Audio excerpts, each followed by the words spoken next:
2024-এর জুলাইয়ে যে গণঅভ্যুত্থান হয়েছে বাংলাদেশে, তার প্রেক্ষিতে সরকার পতন এখন ঠিক সময়ের দাবি। কিন্তু শেখ হাসিনার অবস্থান হলো সে নামবে না, তিনি নামবেন না, তিনি বরং বাংলাদেশের মানুষকে বাধ্য করবেন বাঘের পিঠ থেকে নামতে, তারপরে বাঘ বাংলাদেশের মানুষকে খেয়ে ফেলবে, এরকম একটা অবস্থায় এনেছেন।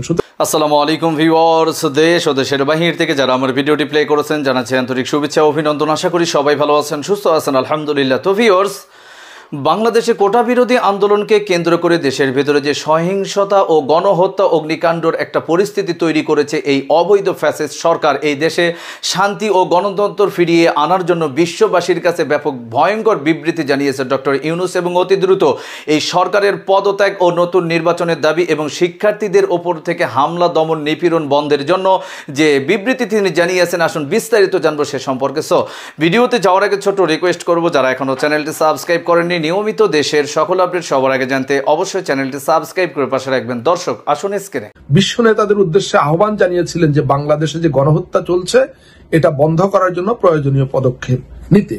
তো এই আহ্বানের ধারাবাহিকতায় তিনি এই পর্যায়ে এসে বাংলাদেশে একটা নতুন নির্বাচনের দাবি জানিয়েছেন। এই দাবিটা প্রফেসর ইউনূস এই মুহূর্তে প্যারিসে আছেন, the greatest show on the earth যেটাকে বলে, অলিম্পিকের উদ্বোধনী অনুষ্ঠানে তিনি বিশেষ অতিথি হিসেবে সেখানে আমন্ত্রিত হয়ে সেখানে রয়েছেন। তো সেখানেই একজন ভারতীয় সাংবাদিক, যিনি ভারতের অন্যতম প্রভাবশালী দৈনিক পত্রিকা দ্য হিন্দু সেটায় কাজ করেন, সেই পত্রিকার জন্য তিনি প্রফেসর ইউনূসের সাক্ষাৎকার নিয়েছিলেন প্যারিসে বসে। সুহাসিনী হায়দার, আমার নামের সঙ্গে কিছুটা মিল আছে, সুহাসিনী হায়দার এর আগেও তিনি বাংলাদেশ বিষয়ে অনেক ভালো ভালো রিপোর্ট এবং অ্যানালিসিস লিখেছিলেন যেগুলো আলোচিত হয়েছিল। তো ওই সাক্ষাৎকারে তিনি এক পর্যায়ে বলেছিলেন যে বাংলাদেশে এখন যে ভয়ঙ্কর সংকট বা যে ভয়ঙ্কর অবস্থা বিরাজমান, এখান থেকে মুক্তির বা বের হওয়ার উপায় কি, তিনি বলেছেন যে অবিলম্বে একটা নির্বাচন।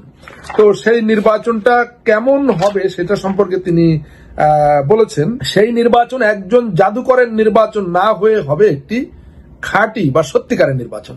তার মানে গত 3টা ভুয়া নির্বাচনের মতো নির্বাচন হলে বাংলাদেশ এই বিপদ থেকে উদ্ধার পাবে না, একটা সত্যিকার নির্বাচন হতে হবে।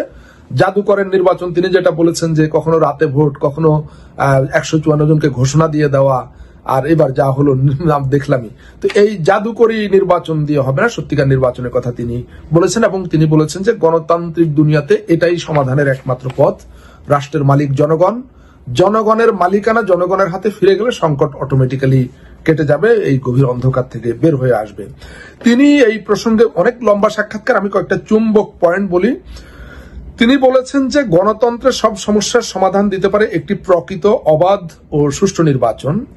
এবং তিনি বলেছেন কোটা আন্দোলনকারীরা কাউকে হত্যা করতে যাননি, নিরপরাধ এ সমস্ত শিক্ষার্থীদের উপর গুলি চালানো হয়েছে। আমরা সবাই যেটা জানি সেটা তিনি আন্তর্জাতিক পরিসরে বলেছেন, এবং তার বলার গুরুত্ব আমরা লক্ষ কোটি মানুষ বলার চাইতো সেটার গুরুত্ব অনেক বেশি, সুতরাং আমি মনে করি এটা গুরুত্বপূর্ণ। তিনি বলেছেন এই সরকারের কোনো বিশ্বাসযোগ্যতা নাই। হ্যাঁ, একদম কোট আনকোট তিনি বলেছেন। তিনি বলেছেন সেনাবাহিনী, আধা সামরিক বাহিনীকে বুলেট সহ নামানো হয়েছে বিক্ষোভকারীদের দমিয়ে রাখতে, এবং সরকার কোনো শৃঙ্খলা ফেরাতে চায়নি, ফলে যা ঘটেছে তাই হয়েছে, সব রকম বাহিনীকে নামিয়েছে। তিনি প্রশ্ন দিয়ে বলেছেন সরকার কি একটি বিদেশি শক্তি যে বুলেট দিয়ে স্থানীয়দের দমন করছে? মানে অন্য দেশ, শত্রু দেশ যখন কোনো দেশের উপর আক্রমণ করে ঠিক সেই রকম আক্রমণ বাংলাদেশে করেছে, তিনি এটা বলেছেন। এবং বলেছে যে আমি বিশ্ব নেতাদের অনুরোধ করেছি যে এটা দেখতে, যাতে এই হত্যাকাণ্ড বন্ধ হয়। এটা হচ্ছে সাক্ষাৎকারের একটা অংশ। আরেকটা হলো যে 1971 সালকে টেনে এনে এই যে রাজাকার, তিনি সাংবাদিক প্রশ্ন করেছিলেন যে এই প্রেক্ষাপটে ভারত বিরোধী সেন্টিমেন্ট ছড়িয়ে দেওয়া হচ্ছে। প্রফেসর ইউনূস বলেছে যে এই ঘটনা থেকে যদি ভারত এটাকে সমর্থন জুগিয়ে যায় অব্যাহতভাবে, তো এ ধরনের ঘটনা ভারত সহ পুরো দক্ষিণ এশিয়ার দেশগুলোতেও ঘটতে পারে। এটা একটা জায়গায় থেমে থাকবে, বাংলাদেশের মধ্যে সীমাবদ্ধ থাকবে, এটা ভাববার কোনো কারণ নেই বলে তিনি সতর্ক করেছেন। ভারতের সাংবাদিককে, ভারতীয় পত্রিকাকে, ভারতের ভূমিকা সম্পর্কে কিন্তু তিনি এটা বলেছেন। মানে আমাদের ভাষায় তো আর তিনি বলবেন না, তার মতো ব্যক্তিত্ব, তিনি যেটুকু বলেছেন এটা অনেক গুরুত্বপূর্ণ। এরপরে তিনি বলেছেন যে পরিস্থিতি উন্নতি করার জন্য আপনি কোনো ভূমিকা রাখতে পারেন কিনা সাংবাদিক জানতে চেয়েছে, তখন তিনি বলেছেন আমি এখন সেই ভূমিকাই রাখছি, বাংলাদেশে গণতন্ত্রের প্রয়োজনীয়তা ব্যাখ্যা করছি। আসলে এটাই মূল পয়েন্ট। আজকে যে এই দানবীয় নির্মমতা নিয়ে বাংলাদেশের জনগণের উপরে ঝাঁপিয়ে পড়েছে, গণতন্ত্র না থাকার কারণেই এটা সম্ভব হয়েছে। প্রফেসর ইউনূস এটা খুব ক্লিয়ারলি বলেছেন। তিনি বলেছেন গণতন্ত্র থাকলে ক্ষমতায় যারা থাকে এদেরকে জনগণের কাছে যেতে হয়, কিন্তু যেহেতু গণতন্ত্র নাই তাই অবলীলায় এই সমস্ত সরকার করে যাচ্ছে, হত্যাকাণ্ড ঘটাচ্ছে। আমি মনে করি যে অনেকেই প্রশ্ন করবেন যে বিদেশিদের তো আসলে কোনো ভূমিকা নাই, এত মানুষকে হত্যা করে ফেললো, প্রফেসর ইউনূস আহ্বান জানাচ্ছেন, বিদেশিরা তো সে অর্থে কিছু করছে না। এগুলা সবই ঠিক আছে, কিন্তু আমার উপলব্ধি হলো, আমি মোটামুটি বেশ অনেক দিন হয়ে গেল দেশের বাইরে আছি এবং আন্তর্জাতিক পরিসরে সাংবাদিকতাও কম বেশি করেছি, এবং পৃথিবীর বিভিন্ন দেশে নানা ঘটনার প্রত্যক্ষদর্শী বা কি বলবো যে এগুলার অভিজ্ঞতা থেকে আমি বিশ্বাস করি যে বাংলাদেশে এখন যেটা ঘটছে শিক্ষার্থীদের আন্দোলন এবং ক্র্যাকডাউনটা হচ্ছে শিক্ষার্থীদের উপরে, অবশ্যই এটা এখন সাধারণ মানুষের উপরে বিস্তৃত হয়েছে, কিন্তু এই ঘটনার পটভূমিতে হোক বা যে কোনো পরিস্থিতিতে হোক, যদি বৃহত্তর রাজনৈতিক সংগ্রাম বা আন্দোলন গড়ে না উঠে, তাহলে বিদেশিরা আন্তর্জাতিক গণতান্ত্রিক উন্নত বিশ্ব তারা সেখানে সরাসরি কোনো রাজনৈতিক চাপ প্রয়োগ বা কোনো রাজনৈতিক ভূমিকায় অবতীর্ণ হওয়ার নজির খুব একটা নাই। আমরা যদি ভেনেজুয়েলার ঘটনা দেখি, সেখানে হুয়ান গুয়াইডোর নেতৃত্বে বিরোধী দলীয় রাজনীতিকরা আন্দোলনকে এমন পর্যায়ে নিয়ে যেতে সক্ষম হয়েছিল যে তারা পার্লামেন্ট ভবন দখল করে ফেলেছিল এবং পার্লামেন্টের স্পিকার তখন বিরোধী দলের ছিলেন হুয়ান গুয়াইডো, তাকে প্রেসিডেন্ট ডিক্লেয়ার করেছিল। তখন যুক্তরাষ্ট্র সহ গণতান্ত্রিক উন্নত বিশ্ব সেটাকে সমর্থন দিয়েছিল এবং একেবারে সরাসরি তাদের পক্ষ নিয়েছিল। যদিও ভেনেজুয়েলার বিরোধীদের সেই আন্দোলন শেষ পর্যন্ত সফল হয়নি, কেন হয়নি সেটা আবার লম্বা ব্যাখ্যা, এখন যাওয়া যাবে না।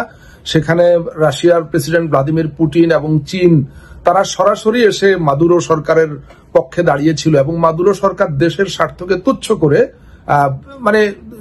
যুক্তরাষ্ট্র সহ ইউরোপীয় দেশগুলো, এদের সঙ্গে তো ভেনেজুয়েলার এখন আর কোনো ব্যবসা বাণিজ্য সে অর্থে নাই, তো সে দেশের স্বার্থকে জলাঞ্জলি দিয়ে ক্ষমতা আঁকড়ে থাকার যে ভূমিকা নিয়েছিল, চীন রাশিয়ার সমর্থনে সে টিকে গিয়েছিল, বিরোধীরা ব্যর্থ হয়েছিল।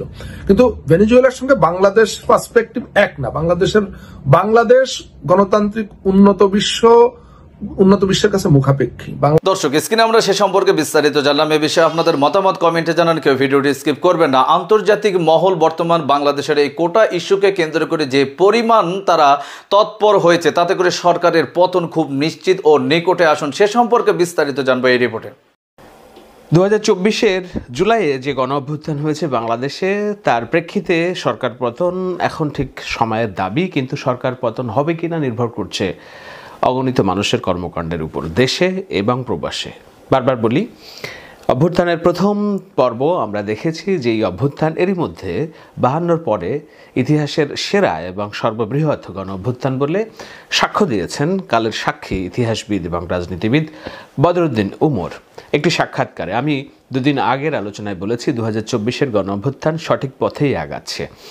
সেই সঠিক পথে আগানোর প্রেক্ষিতে দুটি বিষয় খুবই গুরুত্বপূর্ণ: দেশের ভিতরে রাজনৈতিক মতৈক্য এবং রাজনৈতিকভাবে এটির নেতৃত্ব দেওয়া, আর বাইরে যারা আছে সেই বাইরে প্রবাসী, প্রায় 2 কোটি প্রবাসী এটাতে বিশাল বড় ভূমিকা পালন করতে পারে এবং সেই পালন করার প্রেক্ষিতে তারা যে ভূমিকা পালন করছে তাতে বাংলাদেশের সব স্তরের নড়চড় শুরু হয়ে গিয়েছে। অর্থসূচক একটি প্রতিবেদন করেছে আজকে, আমি পড়ছিলাম, বলছে যে রেমিটেন্স ব্লকেড, প্রবাসীদের যেই রেমিটেন্স ব্লকেড শুরু হয়েছে, সেই ব্লকেডের প্রেক্ষিতে সরকার তার ডলারের দাম 17 টাকা থেকে বাড়িয়ে 17.5 টাকা অথবা 18 টাকা থেকে বাড়িয়ে 18.5 টাকা দিয়ে ডলার সংগ্রহ করার উদ্যোগ নিয়েছে এবং বাংলাদেশ ব্যাংক মৌখিকভাবে নির্দেশ দিয়েছে সব ব্যাংকগুলোকে। তার অর্থ কি? তার অর্থ এই যে আপনারা প্রবাস থেকে দেশে টাকা পাঠাতেন, আগে যে টাকা, এখন আরও অন্তত কিছু টাকা বেশি পাবে প্রতি ডলারের বিপরীতে। উদ্দেশ্য হলো যেন এই যে রেমিটেন্স শাটডাউনের যে প্রচারণা এবং প্রবাসীরা যে প্রতিজ্ঞাবদ্ধ, সেখান থেকে কিছু মানুষকে বিচলিত করা যেতে পারে এবং দেশে অধিক পরিমাণ রেমিটেন্স আসে। সেটা কি সম্ভব হবে কিনা নিশ্চয়ই আমরা আজকে বলতে পারছি না, তবে এরই মধ্যে রেমিটেন্স প্রবাহ যেই ইঙ্গিত দিয়েছে যে 8 দিনের যে রেমিটেন্স, সেটা গড়ে প্রতিদিন যেই রেমিটেন্স যেত সেইটার পরিমাণ রেমিটেন্স গিয়েছে 8 দিনে, অর্থাৎ রেমিটেন্স 10 ভাগের 1 ভাগে নেমে এসেছে। এই আলোচনা একটু বোঝানোর চেষ্টা করব যে কিভাবে আপনার পাঠানো টাকা যদি আপনি বন্ধ করেন সরকার এটাতে প্রভাব পড়বে এবং সরকারের অর্থনৈতিক অবস্থা এখন কেমন এবং কিভাবে এই শুধুমাত্র প্রবাসীদের ভূমিকার কারণে সরকার নথি স্বীকার করতে বাধ্য হতে পারে তার নানান রকম দিক নির্দেশনা এবং দিক প্রবাহ। চলুন আমরা শ্রীলঙ্কার ঘটনাটা একটু দেখি। শ্রীলঙ্কায় গত বছরে যে সরকার পতন হলো সেই সরকারের হাতে কয়েক শত ছাত্র জনতার হত্যার রক্তের দাগ ছিল না। কি ছিল? এই সরকার অর্থনৈতিক লেনদেনের যে চাপ এবং অভ্যন্তরীণ যে চাহিদা সেই চাহিদাতে হিমশিম খাচ্ছিলেন। বাংলাদেশের সাথে মিলিয়ে নেবেন বিষয়গুলা। দ্রব্যের যে ঊর্ধ্বগতি, মূল্যের ঊর্ধ্বগতি, সেটাতে নাভিশ্বাস উঠেছিল। সেই দেশে ডলার ছিল না, কেন কোনো ডলার না থাকার কারণে বিদেশ থেকে যে আমদানি করতে হবে সেই আমদানির করা একেবারে প্রায় বন্ধ হয়ে গিয়েছিল। তেল আমদানি করবে, গাড়ি যে চলবে, মোটরসাইকেল চলবে, স্কুটার চলবে, বাস চলবে, সেগুলো তেল ছিল না। মানুষ ঘন্টার পর ঘন্টা পেট্রোল পাম্পে দাঁড়িয়ে থাকতো একটু তেল নেওয়ার জন্য। এটাকে বলে ব্যালেন্স অফ পেমেন্ট। পেমেন্ট দিলে তেল আসবে, পেমেন্ট দেওয়ার জন্য দরকার হচ্ছে ডলার। সেই ডলার কোথাও নেই শ্রীলঙ্কাতে। এই প্রেক্ষিতে সেখানে মানুষ ক্ষুব্ধ হয়ে রাস্তায় নেমে গিয়েছে। বাংলাদেশে আপনি এখন ব্যাংকে 5 লাখ টাকা নিয়ে চেক নিয়ে গেলে আপনি সহসা তুলতে পারেন কিনা? যদি তুলতে পারেন তাহলে সমস্যা নাই, যদি না তুলতে পারেন আপনাকে বুঝতে হবে ব্যাংকে টাকা নেই। কেননা ব্যাংক যেই টাকাগুলো যেখান থেকে নেবে সেই ডলারের সংস্থান নেই। বাংলাদেশে $200 আপনি কোনো ব্যাংক থেকে টাকা দিয়ে কিনতে পারবেন কিনা? কিনতে পারবেন না। বাংলাদেশ ব্যাংকই এখন কিনছে ডলার, কেননা তাকে এই রিজার্ভটা ঠিক রাখতে হবে। কেন ঠিক রাখতে হবে আমি পরে বলছি, একটু ব্যাখ্যা করার চেষ্টা করছি। তো বাংলাদেশ ব্যাংকে কোনো টাকা নাই, বাংলাদেশে কোনো ডলার নেই। তো শ্রীলঙ্কা থেকে এই পরিস্থিতি কেমন? শ্রীলঙ্কা সরকারের যে রাজাপাকসে সরকার পতন হয়েছিল তার পতনের আগে ছাত্র জনতার উপরে গুলি করে 200 ছাত্র কিংবা জনতাকে হত্যা করার কোনো দাগ ছিল না। রাতের অন্ধকারে বাড়িতে বাড়িতে যেয়ে আঘাত করা এবং তাদেরকে গ্রেপ্তার করার কোনো তোড়জোড় ছিল না।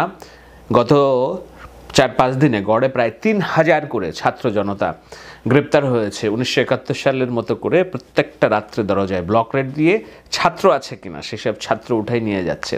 তো এই ছাত্র জনতার বেশিরভাগ মেরে ফেলছে অন্তত অর্ধসহস্রাধিক, অফিসিয়াল ফিগার বলছে 210-14 জন, এটা আরও অনেক বেশি। আর যারা এই আন্দোলনের সাথে যুক্ত ছিল তাদের হাজার হাজার জনকে ভীত সন্ত্রস্ত করে রেখেছে। তো তাদের একটা ক্ষোভ তো আছে, যেই ক্ষোভটা শ্রীলঙ্কার সরকারের ছিল না, বাংলাদেশে আছে। শ্রীলঙ্কায় ডলার সংকট ছিল, কোনো ডলার ছিল না, বাংলাদেশেও ডলার সংকট আছে। রাজাপাকসে সে সময় প্রবাসীদের কাছে করো জোরে মিনতি করতে বাধ্য হয়েছিলেন যে আপনারা দেশে টাকা পাঠান বৈধ পথে, ব্যাংকিং চ্যানেলে। কিন্তু শ্রীলঙ্কার প্রবাসী যারা আছে তারা সে সময় একটা দেশপ্রেমের নজির স্থাপন করেছিল বলে কানাডার জাতীয় যেটি সংবাদ সংস্থা সিবিসি তারা জানিয়েছে। দর্শক, স্ক্রিনে আমরা সে সম্পর্কে বিস্তারিত জানলাম। সো আজকের ভিডিও এই পর্যন্তই। ভালো লাগলে লাইক অ্যান্ড কমেন্ট করবেন এবং দেশের সকল আপডেট সবার আগে জানতে অবশ্যই চ্যানেলটি সাবস্ক্রাইব করে পাশে রাখবেন। দেখা হবে পরবর্তী ভিডিওতে ইনশাআল্লাহ। আসসালামু আলাইকুম ওয়া রাহমাতুল্লাহ।